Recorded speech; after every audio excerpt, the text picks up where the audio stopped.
Es licenciado en Economía y ex docente durante 20 años en la Universidad de la República. Muchas gracias. Gracias de nuevo por la invitación. Trabajó durante 14 años en la DGI, desempeñándose en áreas de análisis económico, de diseños tributarios, análisis de riesgos de cumplimiento tributario, entre otros. En realidad es facilitar, es inducir, en definitiva es gestionar el cumplimiento. Hay muchos motivos por los cuales los contribuyentes incumplen. Nosotros tenemos que ocuparnos, primero, que el contribuyente sepa si está o no en una situación de incumplimiento. Muchas veces lo que sucede es que no lo saben. Segundo, que tenga bien claro cuáles son las consecuencias de incumplir. Ha trabajado como experto para el FMI, el Banco Mundial y el BID, administraciones tributarias de más de 10 países. Actualmente es el director de la Dirección General Impositiva. En algunos segmentos de la sociedad está naturalizado, no es generalizado, pero en algunos casos pasa esto de usar facturas falsas, ¿no? Para justificar créditos que no existen. En la entrevista central de Punto de Encuentro, Gustavo González.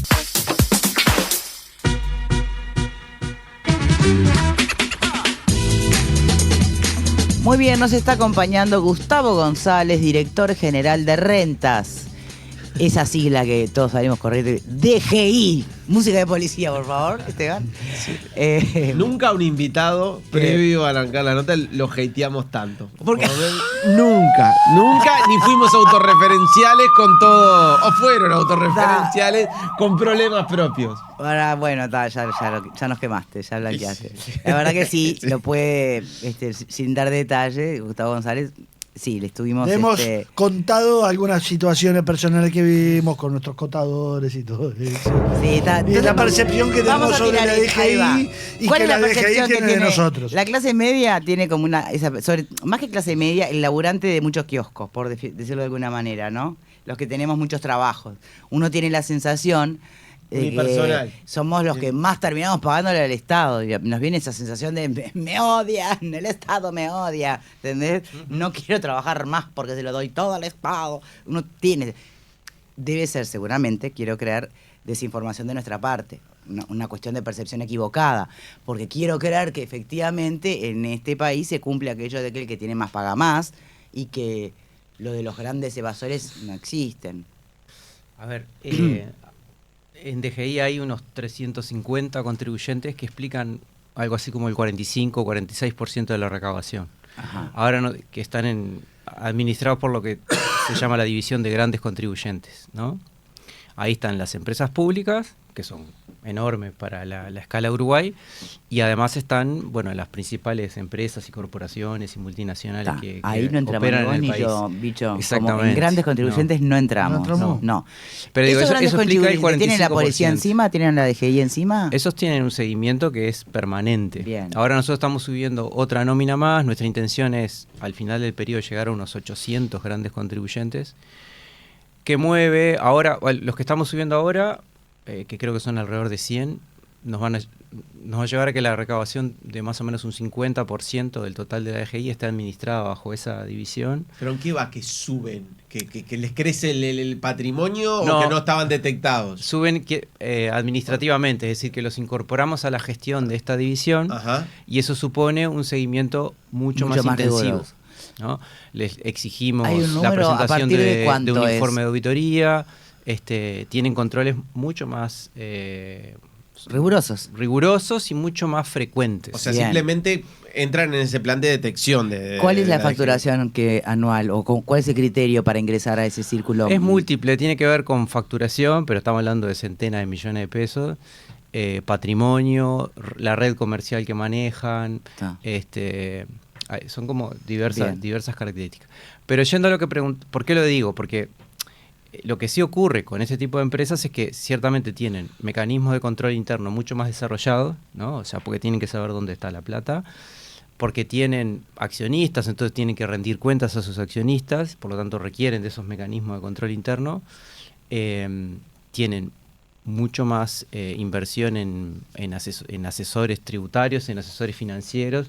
Entonces, en general, a veces nos encontramos con situaciones diferentes, pero en general tienen decisiones financieras y económicas más óptimas, por decirlo de alguna manera, tienen un conocimiento más amplio de de cómo moverse en el mercado donde operan, cómo proyectar sus finanzas, etcétera, etcétera.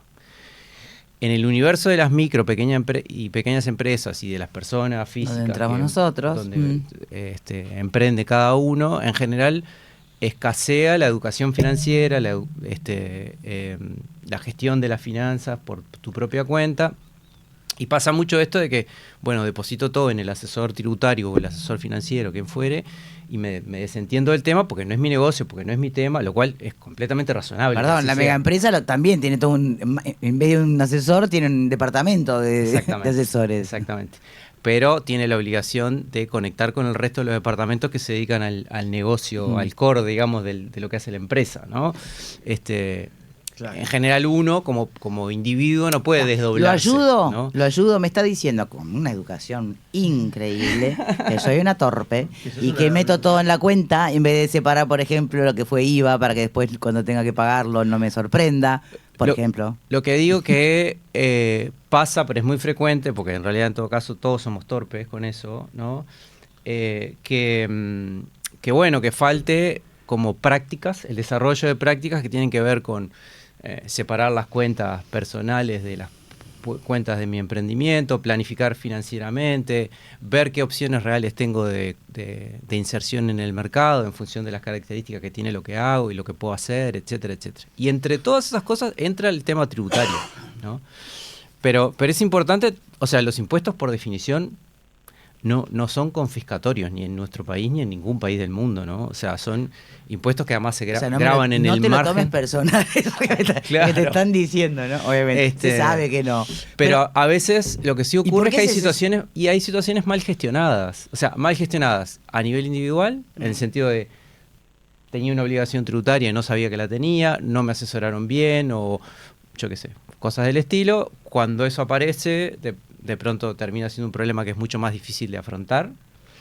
Y muchas veces el Estado, en este caso la DGI, porque es la que tiene la responsabilidad de hacerlo, llega tarde en avisar o llega tarde en acompañar a esa persona o a esa empresa a que tome las mejores decisiones, ¿no? Te la planteo así fácil. Hay mucha gente que tiene empresa unipersonal y a quien no le pasó y que en realidad, por no tener un contador o ahorrar o pensar que uno lo puede hacer solo, intenta hacer todos los trámites mes a mes, todo, y solamente se preocupa por la declaración jurada, etcétera, etcétera. Y después cuando te agarra un contador, pues te desborda, ves los agujeros que tuviste, ¿no? Sí, pero después con los asesores tributarios, como con cualquier profesión, también hay un tema de suerte, porque podés tener un servicio más integral en el sentido de algo que tenga en cuenta como más aspectos de tu actividad económica y de tus obligaciones frente al Estado en general, no solo con los impuestos, y de pronto puedes tener un asesor que se dedique a cosas mucho más específicas y deje por fuera otros problemas, otros aspectos de la realidad que capaz que te llevan a que las decisiones no sean las mejores, ¿no? Pero eso te puede pasar cuando vos comprás servicios de cualquier cosa, ¿no? Pero lo que pasa es que igual los asesores tributarios o contadores que apelamos nosotros manejan, por lo menos el mío, 30 personas más. Entonces, claro, como que tampoco está como para pormenorizar la realidad de cada uno. O sea, se encargan de que vos no tengas ese agujero el día de mañana y de que pagues los tributos en tiempo y forma. Sí, por eso una de las cosas que discutimos mucho, lo discutimos con muchos actores, por ejemplo, esto es una conversación bastante frecuente con ANDE, con la Agencia Nacional de Desarrollo, ¿no? Con Juan Dorrego y su gente, que cuando pensamos en, de qué manera conseguir que los contribuyentes cumplan mejor, ¿no? Siempre nos cruzamos con temas que tienen que ver con ayudar a la gente a que tome mejores decisiones económicas en general, o sea, pero no en su propio beneficio, ¿no? Que en definitiva va a redundar en cumplir mejor también. Porque a veces nos encontramos con mucho desorden. Pero mayormente el problema que ha tenido la DGI para recaudar lo que podría recaudar, descartado el grupo de los grandes aportadores, digamos, porque tienen otro control y otro juego, está en las pymes, en los monotributistas o está en los evasores. Porque usted incluso hizo una referencia bien puntual a que los evasores era como que tenían un billete de lotería. Lo que yo No es tan difícil evadir a la DGI. Lo que yo dije, lo que quise decir con eso está escrito en la introducción del documento de plan estratégico. Lo que quise decir es que a veces ocurre, y en algunos segmentos de actividad eso es como más marcado, que hay personas, empresas o personas físicas que toman la decisión de evadir y lo integran a la ecuación de su negocio, ¿no? Con lo cual evaden de manera sistemática, ¿no? Con lo cual están generando un agujero cada vez más grande y están comprando un billete de lotería pensando que no pasa nada. Cuando un día pasa, en realidad no tenés capacidad de afrontar ese problema. Pero ¿cuáles son las chances de que pase algo algún día? Porque ahí está el problema. Y es el billete de lotería. Nunca te toca. ¿Vos te ganaste la lotería alguna vez? Es bastante más alta que comprarte un billete de lotería. Ese es el punto. Porque además cuanto más lo haces, más señales estás generando de que hay una situación de incumplimiento, ¿no? ¿Por qué? Porque la mayor parte de las transacciones económicas están traqueadas. Y hay huellas por otros lados y vos no estás dejando la tuya, qué raro, claro. Sí, y en algunos casos nosotros tenemos muy buena información como para hacernos una composición de imagen de cómo es la actividad de cada segmento, cada sector de actividad. En otros de pronto eso es un poco más complejo, pero de todas maneras siempre tenés marcos de referencia para decir esto es consistente o no es consistente, ¿no? Está bien, pero pueden pasar años para encontrar esa inconsistencia. Sí, pero podrían pasar años. Y de hecho, y por otro lado está nuestra capacidad de control, ¿no? Porque nosotros no tenemos capacidad de fiscalizar a todas las empresas todos los años. Ninguna administración tributaria lo tiene, ¿no? Pero lo importante ahí es avisar y avisar oportunamente, ¿no? Y ahora, la forma en cómo nosotros tenemos de avisar es cuando tenemos una oportunidad ya pautada de interactuar con el contribuyente. Por eso es que hicimos esto o mejor dicho, estamos incorporando esto de introducir información en las declaraciones para que el contribuyente sepa que lo estamos mirando y sepa si estamos de acuerdo o no con lo que está declarando, por ejemplo. Tenés una evasión de IVA de 20%, con una meta de reducirla al 16,5%. En IRAE tenés una evasión de 48,90%, esto en base a 2024, con una propuesta de reducción a 39%. O sea, igual es... ¿Por qué es tan poco ambiciosa la reducción? Queda alta. Claro. Uno de cada 2 pesos que... IRAE, empresa, ¿no? IRAE es empresa. Sí, empresa de la claro. renta de actividad empresarial. Uno de cada 2 pesos te lo evaden. Vos ahora tenés una meta un poco más baja. ¿Qué van a cambiar y por qué no puede ser más ambiciosa? Más ambiciosa. Lo consideramos un objetivo de mínima y sobre esa base es que comprometimos una proyección de ingresos respecto del presupuesto nacional, ¿no? Uh-huh. De cómo podía evolucionar la proyección de ingresos por recaudación de impuestos nacionales con base en esas hipótesis de reducción de elevación. Esos niveles son como los niveles más bajos que ha tenido Uruguay desde que se mide elevación, ¿no? En ese entorno. La evasión de impuesto a la renta corporativa, o sea, de IRAE, es más alta que en IVA porque por la forma en cómo por la forma en cómo se graba. O sea, vos podés tener, por ejemplo, una subfacturación de un 10% y estar evadiendo el 100% del impuesto, ¿sí? Entonces no es que necesariamente suponga una evasión tan alta en términos de los negocios ocultos, ¿no? Pero de pronto con eso estás llevando a cero la mayor parte de tu ganancia, ¿no? Y eso genera que el impuesto sea mucho más chiquito, el impuesto declarado, digamos. Por ahí viene, o sea, en general ocurre eso de que la evasión del IRAE es mayor que ¿Cuánta plata se está dejando de recaudar entre IRAE e IVA? Y bueno, vos pensás así en... Que no sean porcentajes, que sean números, para saber. Sí, un número. 24.000 millones. Aunque no nos va a decir nada del número. Nos va a decir, sí. Pero Porque lo comparamos después con el presupuesto nacional o algo. Me vas a hacer Te estoy haciendo hacer cuenta. Saqué la calculadora. Sacó la calculadora. Es contador, ¿no? Pero Así ¿qué- que... No, pero No, vos soy decís, economista, pero- ponele, mirá si son 16 millones, la mitad de lo que supone ahora la rendición de cuentas Claro, para si son gastos 30 millones extra. de dólares, ¿qué Mirá es? si son 30 millones, ¿Qué María es? Dolores. La pobreza Mirá si infantil. y la pobreza infantil. Andás a ver Claro, dónde por va el eso número. quiero tener el número ese. Pero bueno. Sí, Tener el número. Igual hacer sacar la calculadora en plena entrevista. Bueno, no, pero esta es una no, entrevista. es buenísimo. Eso es una buena entrevista. Saberle sacar la calculadora al. Y en IVA puedes andar en el entorno de como 2.000 millones de dólares. Sí. Por evasión, 2.000 millones Sí, de déjame, a ver. 2.000 millones de dólares de evasión. Déjame chequearlo, pero creo que sí. O sea, No es mu- se mu- acaba la pobreza Nah, infantil. pero no es mucho más económico para el Estado contratar muchos más fiscalizadores. No, porque La verdad que está haciendo la cuenta. No importa, Victoria. pero al lado de Ponémoslo entre va a ser nosotros. más barato igual. No, la pregunta que yo tengo es. ¿Cuál? Mientras él calcula. Sí, claro. ¿Qué? Si No, no tuviéramos tiene. esa plata, Sí. ¿nos alivianaría a los que pagamos? Esa es la pregunta que yo tengo. O O, sea, simplemente recauda el Estado claro, y lo claro. da- Si a vos- conoces algún gobierno que algún día te diga, bueno, como estamos mejor en rentas generales con la caja Bueno, está más yo- grande, bueno, él te voy piensa a distinto, pero- reducir el impuesto. Yo me acuerdo- ¿Quién Él reduce piensa un distinto. impuesto? No, yo me acuerdo la calle Herrera, cuando era presidente, le decían, hay Sí, que bajar por el ahí, IVA. 2.000 Por ahí. millones de dólares de evasión en Sí. IVA. Bueno, decía, por cada punto de evasión que se baje, baja un punto de IVA. Era la promesa de él. Si recuperamos por evasión... ¿Y pasó? No pasó. No, entonces que vivo. Porque No además el que recuperamos. hace el neto es cero ahí. No, ¿entendés? Ahí No, el neto pero es si cero. 2.000 millones de dólares por año en Sí, evasión porque de vos- IVA. O sea, te digo la cuenta que hice Mm. porque si después me Bien, equivoco. 20% se Nosotros supone tenemos más o menos la presión impositiva es más o menos 20 puntos del producto.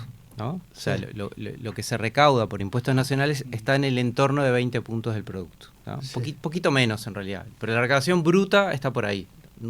Bruta, o sea, sin considerar devoluciones. ¿No? Pero que da una idea de la deuda tributaria que se genera con la actividad económica. Y que no están incluidas ahí, perdón, las exoneraciones fiscales, ¿no? Esto es solo evasión. Solo evasión, Está. sí. Y evasión de IVA, no calculó el IRAE, pero bueno. Sí. La recaudación de IVA es más o menos el 45%, sí, más o menos por ahí, 45% de la recaudación, ¿no? Sí. Y el 20% del potencial recaudatorio es más o menos eso, ¿no? Qué Con un pero- producto de unos 90.000 millones de dólares. ¿Cuántos? ¿no? Producto Interno Bruto está por ahí, ¿De un poquito cuánto? menos en realidad. El Producto Interno Bruto está un poquito por debajo de 90.000 millones de 90.000 dólares. ¿no? millones. Ahora quiero que me responda si nos alivianaría al resto con un porcentaje por lo menos de esa evasión. Sí, pero claro, todo depende de decisiones de política económica. Por ¿no? eso, o sea, no es ¿conoces automático. a alguien que te va a Claro. decir, ¿sabes No cómo? es Ahora automático. estoy recaudando más porque la gente va de menos. Ujú. Voy a bajar Ta, el porcentaje. entonces No es una automático, pregunta pero- que capaz que está dentro de pero no me percaté. ¿De dónde viene porcentualmente la mayoría de esa evasión? ¿De grandes contribuyentes o de pequeñas empresas? O si es que se estipula. Las estimaciones de evasión que nosotros tenemos son agregadas, o sea, son bien macro, son Claro. contrastando con datos de cuentas nacionales, ¿no? Entonces, a partir de ahí no es como muy viable separar. Sí. Porque qué ahí voy parte a la corresponde. sensación que decía Victoria. Nosotros evadimos 15 pesos y ¡pac! Te cae DGI y los No, yo grandes no evado contribuyentes. ¿Eh? Yo no evado nada. No, dejo. digo nosotros, la sensación que hay en el de a pie, en el que tiene una pequeña empresa. Nosotros lo que vemos, Eso. nosotros lo que vemos en general, Sí. por supuesto, siempre hay casos particulares, pero lo que vemos en general es que las grandes empresas, en general, es poco frecuente que encontrarlas en situación de evasión de IVA. ¿tá? O sea, tienen completamente internalizado el IVA en todo su sistema de precios, tanto de precios de ventas como de costos. Y en general es raro que eso ocurra. Por el tipo de mercados donde se mueven, no tienen incentivos a evadir IVA. ¿tá?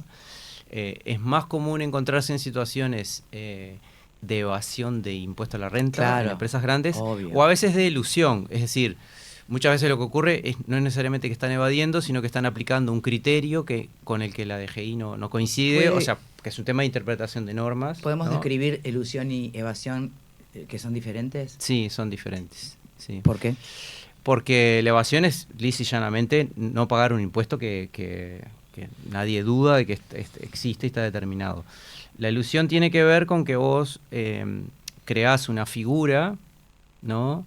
Que dentro de lo que el marco legal te permite, y con eso conseguís pagar menos impuestos. ¿Es delito también? ¿O no? No siempre y cuando vos cumplas todos los atributos que te permite estar en esa posición. Que en haya esa figura. coherencia en la figura final. Claro, No hay delito si en la realidad vos estás ahí, pero en realidad estás haciendo pasar gato por liebre, es decir, estás mostrando como que tenés ciertos atributos que no son reales, o bueno, sí muchas veces sería lo un que ocurre delito. cuando la Está. norma se complejiza, muchas veces pasa que en lo que se llama la planificación tributaria, que es donde justamente se diseña, las empresas, las grandes empresas diseñan esto de ver, bueno, de qué manera puedo pagar menos impuestos. soy una SRL, empiezan si soy esto, claro, si vendo empiezan a médico, sí. transar con otras empresas que las crearon ellos mismos, Sí, etcétera, etcétera. exacto. Bueno, ahí ya entramos en un terreno que es mucho más gris, Sí. ¿no? Y que muchas veces termina categorizándose como evasión. Ahora no yo como te iba a elusión. preguntar, a partir de que vos decís, para las grandes empresas es más difícil incurrir en evasión porque tienen todos sus procesos mucho Porque más tienen que rendirle cuenta a sus accionistas. Está. ¿no? Y también todo eso. Entonces, ¿qué? ¿De bolichero para abajo? Lo que pasa que, o sea, De un pequeñas empresas para abajo. Un punto de evasión en una gran empresa es Mucho más que la de todos es nosotros. un punto de evasión de muchísima gente. Entonces, eso justifica el foco en grandes empresas, que lo vamos a seguir teniendo, obviamente. Pero eso no quiere decir que no tengas problemas con pequeñas y medianas empresas. Insisto en algo que mencionaba recién. Cuando estás en el universo de pequeñas y medianas empresas, hay gente que deliberadamente quiere evadir, pero después el grueso de la gente lo que presenta y lo que vemos en general que aparece son problemas de eficiencia, problemas de no tener la información necesaria para tomar decisiones económicas que resulten óptimas para su negocio, yo qué sé, muchas veces habrán escuchado, ¿no? Decir, no puedo competir si pago impuestos, por ejemplo. Bueno, pero capaz que en realidad hay un problema en el momento en el que fue pensado el negocio de ver en qué condiciones podías hacerlo, porque los impuestos no te llevan a una situación insostenible. Pero ¿qué tipo de empresas se prestan más a la evasión? A veces se habla de restaurantes, ahora las barberías. Sí. Y todo eso. Y nuestro foco por lo general está puesto en cuando vemos que no hay oposición de intereses, es decir, cuando no te piden la factura, ¿no? O sea, si vos vendés a consumo final, Sí, en una peluquería. no tenés oposición de intereses del otro lado, del lado de tu cliente, digamos, para facturar. Cuando hay oportunidades de ilusión también, es decir, cuando por ejemplo, si tu actividad puede ser elegible para algunos tipos de exoneraciones o inversiones promovidas o deducciones incrementadas, cosas del estilo, cualquier situación de tratamiento preferencial, ¿no?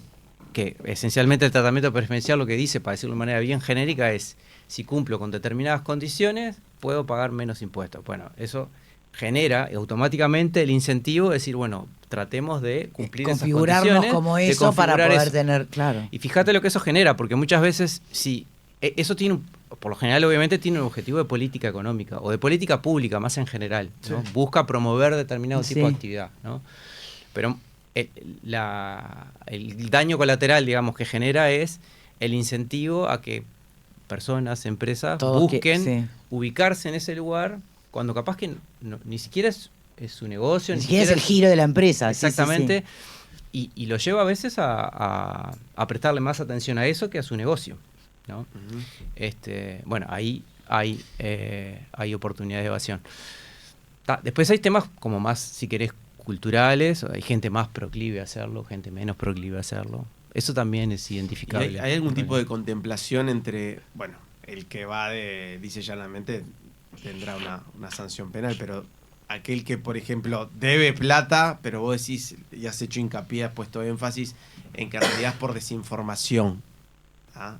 Pero en realidad está debiendo a la DGI. ¿Hay algún tipo de contemplación, o si vos tenés que, o sea, debes por 10, vas a tener que pagar por 10? Vos cuando debés impuestos, de impuestos que ya vencieron, ¿no? Sí. Tenés 3 tipos de sanciones. A ver. ¿No? Tenés la multa, que es siempre lo mismo, es 20%.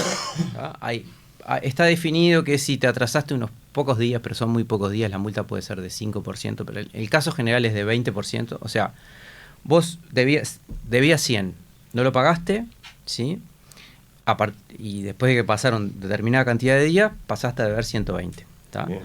Después tenés el recargo financiero, que es el valor tiempo del dinero, digamos, o sea, pero está establecido, hay normas que establecen cómo se calcula la tasa de recargo, qué tasa, se toma una tasa de referencia del mercado, que es un promedio, etcétera. Cada día que pasa, la deuda se te incrementa porque estás calculando, bueno, el valor tiempo del dinero con un piso de 20%. En realidad es sobre todo el impuesto, es sobre los 120, digamos. Ajá, ¿no? Bueno, sí, está bien, dale, sí. Creo que el recargo se calcula sobre los 100, no tengo las dudas, pero bueno, en definitiva, tenés un recargo financiero que está asociado a eso. Y después lo que tenés es una multa por defraudación, ¿ah? Que eso es cuando la DGI demuestra que hubo intención de engaño. Eso es otra historia. ¿Ah? O sea que en lo que vos hiciste hubo una intención deliberada de engañar al Estado, ¿no? Y ahí la multa es desde 1 hasta 15 veces el valor del impuesto. Eso es lo más explosivo, digamos, ¿no? Pero eso ocurre solamente en casos de defraudación, ¿no? Por ejemplo, cuando usás facturas falsas, ¿no? Ese es el ejemplo típico. Tiene sanción, puede ser sanción penal. Y ahí puede haber una denuncia penal, sí. Cuando una persona se atrasa, cuando una persona no cumple porque no sabía que tenía que pagar con determinado impuesto, todo eso no tiene nada que ver con defraudación.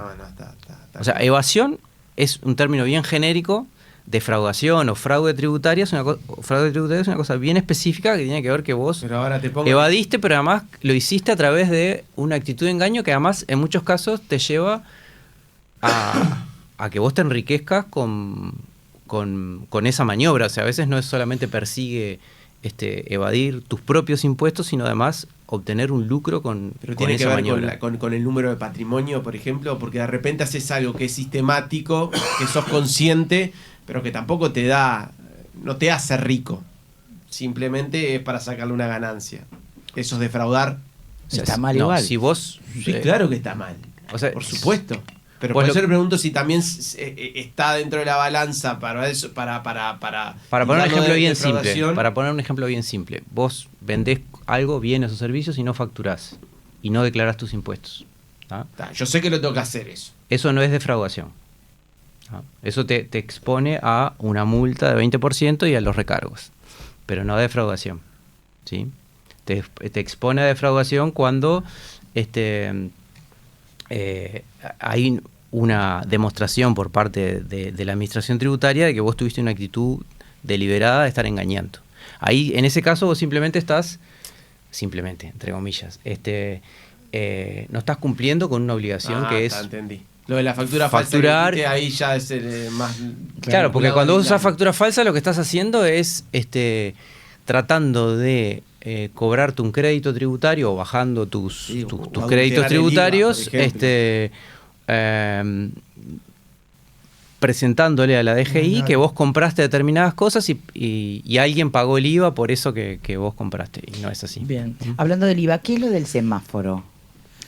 Me pareció interesante como herramienta, no sé cuán innovadora es, pero sí que es nueva para el quinquenio. Sí, empezando con los estratégico. contribuyentes no sé, que son pequeña y mediana empresa. Empezamos por ahí en realidad porque es la declaración que tiene hoy como el mejor soporte tecnológico. Por eso empezamos con ellos y porque es la declaración más simple. En IVA, lo que ellos van a ver a partir de octubre, va a ser gradual esto, en febrero del año que viene va a estar disponible para todo el universo no sede, que son cerca de 90.000 empresas.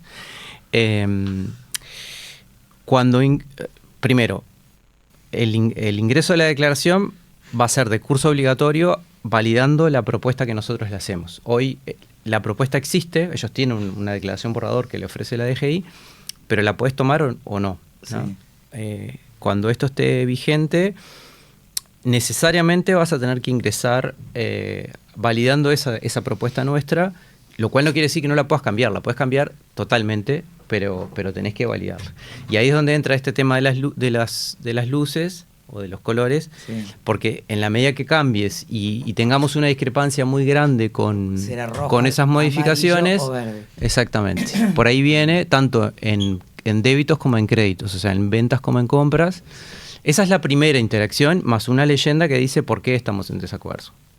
Pero no tiene ninguna consecuencia práctica, simplemente hacerte saber que estamos en desacuerdo con eso. Es como entrar en contacto directo con el contribuyente. Exactamente. ¿No?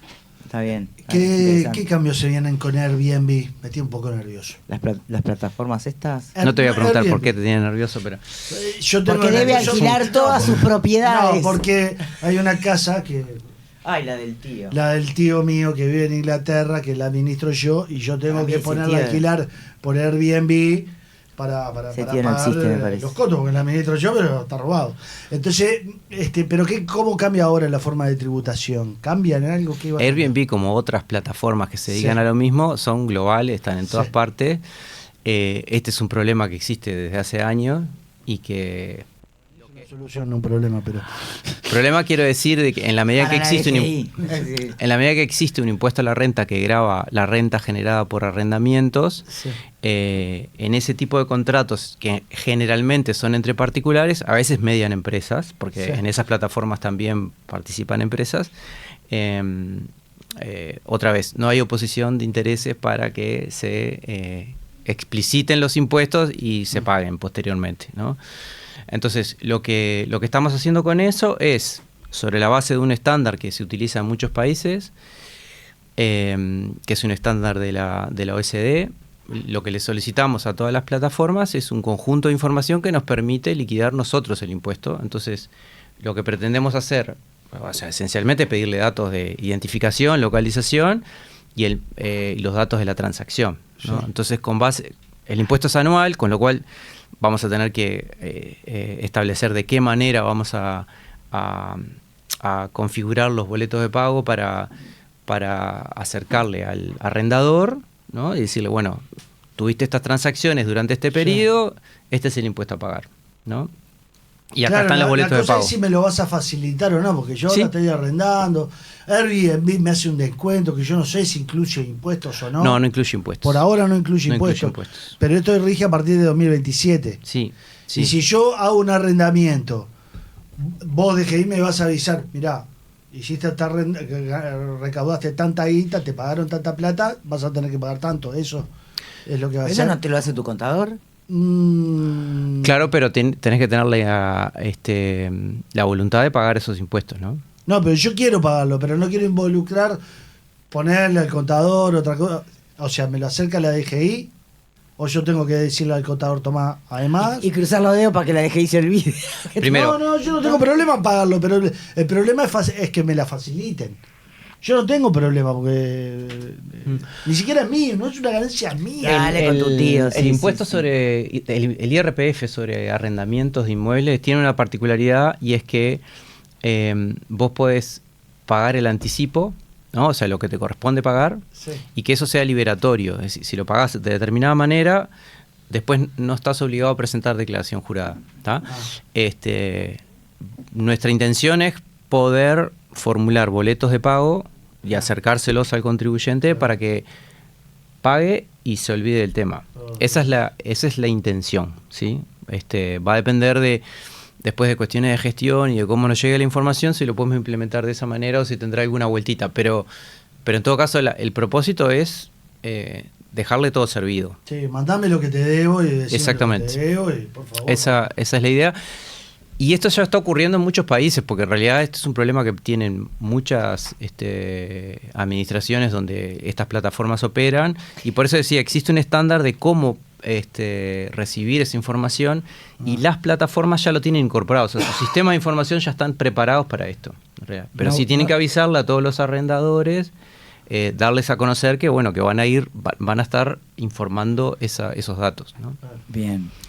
De todas maneras, parece, la DGI lo plantea como muy simple, ¿no? Espero que Para el contribuyente la idea es que sea lo más simple posible, sí. El tema es qué van a hacer las plataformas. ¿En qué sentido? Te van a dar la información. Y, bueno, sí que van a cubrir. Por algo surgió y fueron un auge, ¿no? Porque se ahorraban un montón de cosas, tanto ellos como los arrendadores y los arrendatarios, los dos. No, están cargando la Está difícil plata que eso. eso ocurra por algo que esté ocurriendo en Uruguay, ¿no? Pero, insisto, ellas ya informan esto mismo en muchos países. Claro. O sea, esto es una exigencia de información que es estándar y que ya hay muchos países que la y acá solicitan. vamos a empezar en febrero del año que viene. Vamos a empezar este año, Sí. en realidad. O sea, la primera paquete de información corresponde al segundo semestre de este año, pero tienen plazo hasta principios del año que viene, creo que es para presentar esa información. Sí. Bien. Pero esto, a ver, esto nosotros lo conversamos con las distintas plataformas antes de diseñar este requerimiento, y lo tomaron con total naturalidad, porque en realidad, o sea, son requerimientos que existen en otras partes del mundo, ¿no? La implementación de la tecnología y de la inteligencia artificial ya se está usando. ¿Pensás que va a minorar los márgenes de error, que puede ayudar con la evasión, etcétera? Tecnología sí, inteligencia corporativa también, es decir, me refiero a que nosotros procuremos tener procesos que centralicen el conocimiento que tiene la administración y ocupe ese conocimiento en mejorar todos los procesos, ¿no? Desde procesos de toma de decisiones grandes hasta las interacciones con los contribuyentes. Con el tema de inteligencia artificial hay unos cuantos bemoles, si querés. ¿Por qué? Bueno, primero porque los datos que manejamos son muy sensibles, ¿no? Muchos de ellos están protegidos por las leyes de protección de datos personales. También tenemos el secreto tributario de por medio. Entonces, ahí tenemos varias cosas, y es que nos pasa a nosotros como administración tributaria, que somos un centro de datos muy grande, pero le pasa a cualquier organización pública, sobre todo pública, en el país que maneje datos, y es que tener una IA propia es extremadamente caro o sea, de hecho es impensable para la escala nuestra, porque los niveles de inversión son muy altos, y en nuestro caso tenemos como unas cuantas restricciones para usar una IA, digamos, que sea de mercado, por decirlo de alguna forma. Entonces no es un camino que podamos recorrer, por lo menos así llanamente, ¿no? Sí se puede utilizar en algunos procesos muy puntuales, ¿no? Para algunas interacciones con los contribuyentes, para algunas producciones y procesos muy puntuales. Pero como cosa general, y por otra parte no estamos muy de acuerdo con la idea de que la IA gobierne esos procesos, ¿no? Entre otras cosas, porque nosotros tenemos que ser capaces de decirle a cualquier contribuyente, el día de mañana la DGI viene, te manda un mensaje, te dice, mira, necesitamos que hagas esto, esto y esto. ¿Por qué? Yo DGI, quiero decir, tengo que ser capaz de poder decirte, mira, eso ocurre porque vos tenés estos indicadores en tal situación, porque estamos viendo estas alertas, etcétera, etcétera. Eso lo tengo que poder explicar llanamente, y no puede ser una caja negra, ¿sí?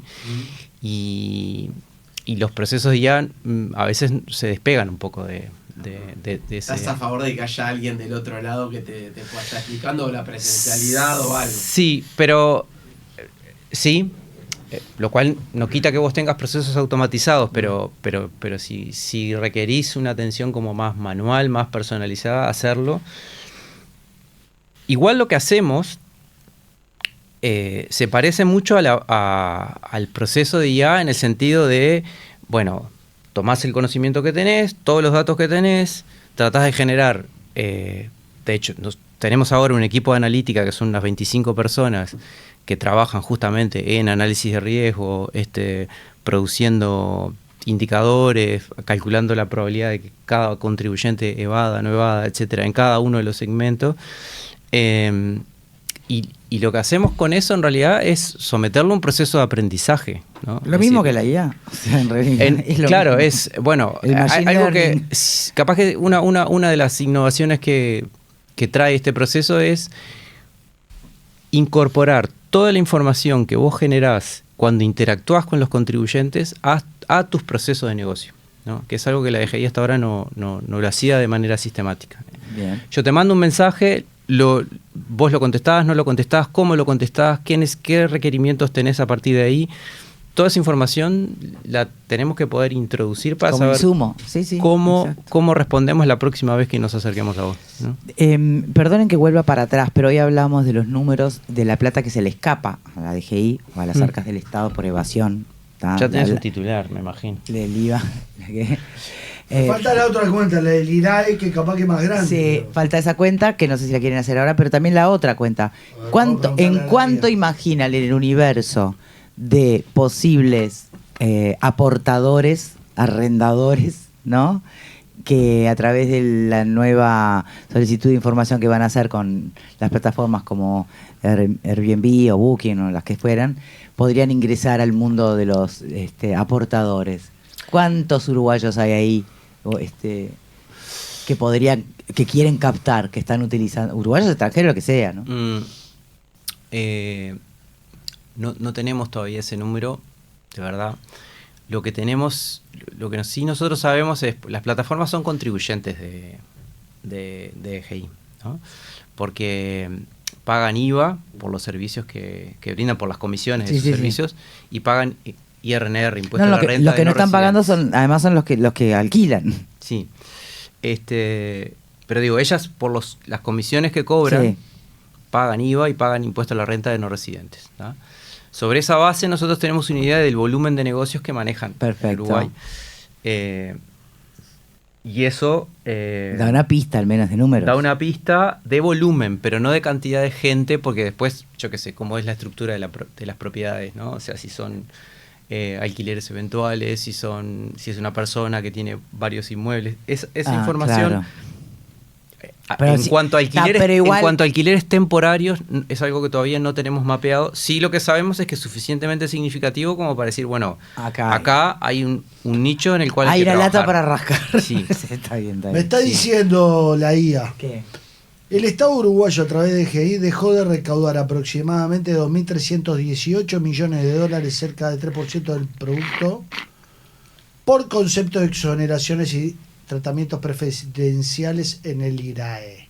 Sí. Es así, era el rubro conocido como gasto tributario, y el gasto tributario en Uruguay, incluyendo IVA, IRAE y patrimonio, son 5.878 millones, 6,9% del producto. ¿Es correcto? Sí, pero eso es gasto tributario, no es evasión. Eso es lo que dejas de recaudar por tratamientos preferenciales, por exoneraciones, por tasas preferenciales. No por evasión. No por evasión. Por evasión no tenés claro cuánto dejamos de recaudar en IRAE, pero hay que si querés me subo a esa montaña rusa a hacer un cálculo así en la carrera, en vivo. Depende de tan rápido que te salga. No, ya está. Bueno, estamos llegando al final de la entrevista. La última. El ministro Done había señalado que el incremento de gasto de rendición de cuentas, estos 31 millones adicionales, ¿no? A los 50 millones ya votados en el presupuesto, había como... ahora que lo mencionás, comparando cifras te das cuenta porque, aunque no parezca muy ambicioso bajar 15-20% de las tasas de evasión. Sí, es importante. Es importante cuando se comparan con esos órdenes de magnitud, ¿no? Pero quería agregar, traigo esto a colación porque Arim también lo que había dicho es que el refuerzo presupuestal, ¿tá? Obviamente se sustentaba en muchas cosas, pero entre otras, en una mayor eficiencia y eficacia de la DGI, ¿no? Por lo tanto, va a estar la lupa puesta también en los resultados de la DGI. Sí, sí, van a sí. tener la policía encima. ¿Vieron qué feo que es? La tenemos. ¡Qué maldad! La tenemos. ¡Qué maldad! La tenemos. Sí, sí, eso o sea, se materializa en compromiso de gestión que tenemos con el Ministerio, que firmamos todos los años, en seguimiento que hacemos del desempeño recaudatorio, pero a mí me gustaría decir también que, o sea, es algo que nosotros nos comprometimos por voluntad propia. O sea, no es que vino el Ministerio y nos dijo, hagamos esto. Esto es pero porque van a más estar bien con la presión del resultado también. Sí, se siente. Pero ¿se siente esa presión? Sí, se siente, cómo no, claro. Pero sobre todo por el tema del manejo de ansiedades y esas cosas. Pero ¿quién está ansioso? En general, quiero decir, porque... ¿Pero es más ansioso el ministro de Economía que el director del PP? No lo sé, no creo que... que recaude nada con esto. No, a ver, mis conversaciones a ese nivel, no, en ningún caso yo veo que se trasluzca algo de ansiedad en general. No, esto es más como en el ambiente en general, ¿no? En el ambiente en general. Pero no, lo que quiero decir es que la mejora en el desempeño recaudatorio, la mejora en la eficiencia recaudatoria es una consecuencia de lo que estamos haciendo. No es un objetivo en sí mismo, ¿sí? Tiene que ver con... Obviamente se requiere eso para poder sostener las políticas públicas, sí. ¿tá? No, y sobre todo en este contexto pero es algo que a mi juicio es algo que el país necesita, y esto puede sonar raro, pero no le hace bien a la sociedad tener tanta heterogeneidad en gente que cumple y otra gente que no cumple obligaciones. En general eso no lleva a buenos resultados, pero esto va más allá del tema de los impuestos, va más allá del inclusive hasta del tamaño de Estado o del rol del Estado. Muy bien, Gustavo González, director general de Renta. Vamos a las rapiditas, que le vamos a explicar de qué se trata mientras le hacemos la presentación. En Punto de Encuentro llegan las rapiditas. Un ping pong de respuestas rápidas y un solo paso. Las rapiditas. Wow. Bueno. Y vamos con la primera. No duele, créame, mucho menos que el impuesto. La DGI tiene hoy más herramientas que nunca para fiscalizar. Sí. ¿Los impuestos son más difíciles de explicar que de cobrar? Wow. Sí. ¿La DGI necesita que se flexibilice más el secreto bancario? Ayuda, sí. ¿La factura electrónica redujo la evasión? Sí, y genera muchas oportunidades también de reducirla más todavía, sí. ¿Es de los que acepta la declaración jurada borrador de IRPF sin revisar? Sí, yo sí. ¿Utilizás efectivo en alguna compra? Poco, pero a veces, sí. Más que yo. ¿Usted pide siempre la factura, mismo si está comprando unos chicles? No la pido. Tomo nota mental de eso. Pero... ¿Qué nota tomó? ¿Que el que vende chicles está evadiendo o qué? ¿Qué? A ver, esto es de sí o no, ¿no? Sí, ya sé. A ver, hay mucha gente que se confiesa conmigo de que estoy en este rol, ¿no? Y yo también observo y también soy consumidor, ¿no? Yo lo que procuro más bien es que sean los propios procesos de la DGI los que se encarguen de identificar qué es lo relevante y qué no para mejorar el Vamos a funcionamiento del mandar a la sistema. policía. Vos no decís, che, es acá, con el de los chicos. Acá No porque eso, Colchones, Bueno, no. vamos a no ir. porque eso es cobrar el grito, exactamente. Ah, me gustó la actitud. Hay gente que deja de hablar de plata cuando vos llegás.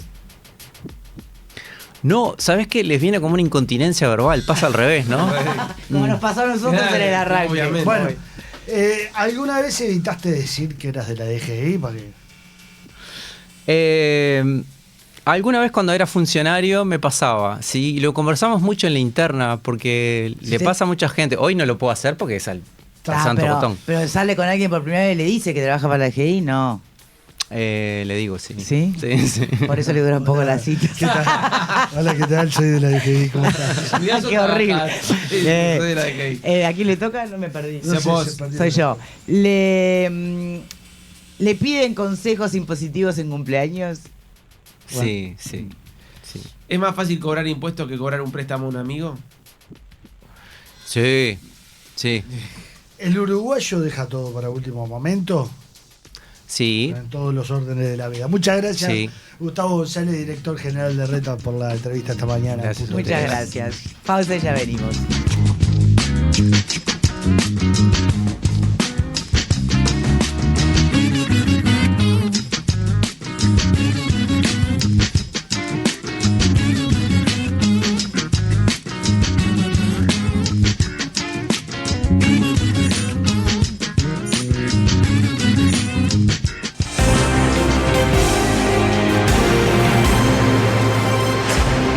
Flash informativo. Lo que tenés que saber a esta hora. Con Andrés Rega.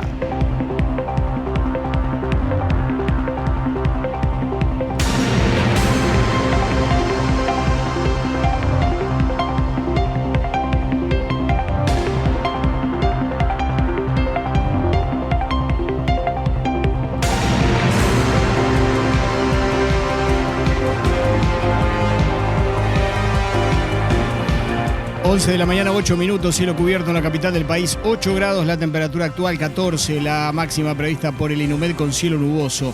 La doctora María Laura Pagliotti, imputada por la Fiscalía por usurpación de título bajo acusación de ejercer como cardióloga sin serlo, lleva 21 años cursando el posgrado de cardiología que todavía no terminó.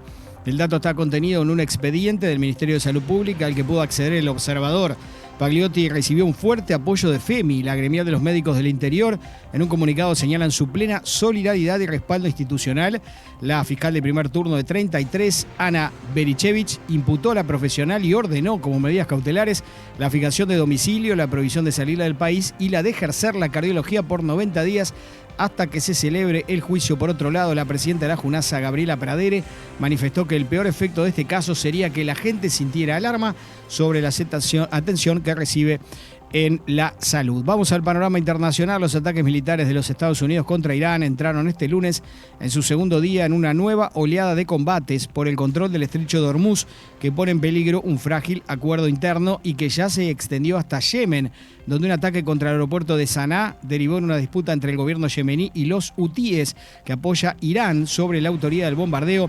Estados Unidos completó una nueva ronda de ataques contra los sistemas de defensa aérea, radares costeros, capacidades de misiles y drones iraníes, mientras Teherán ya habló con mediadores de Qatar, Pakistán y Omán en un intento por evitar una mayor escalada.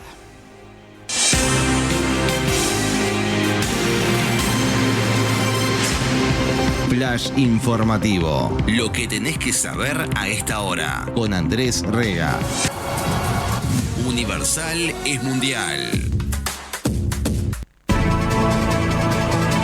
Campeonato Mundial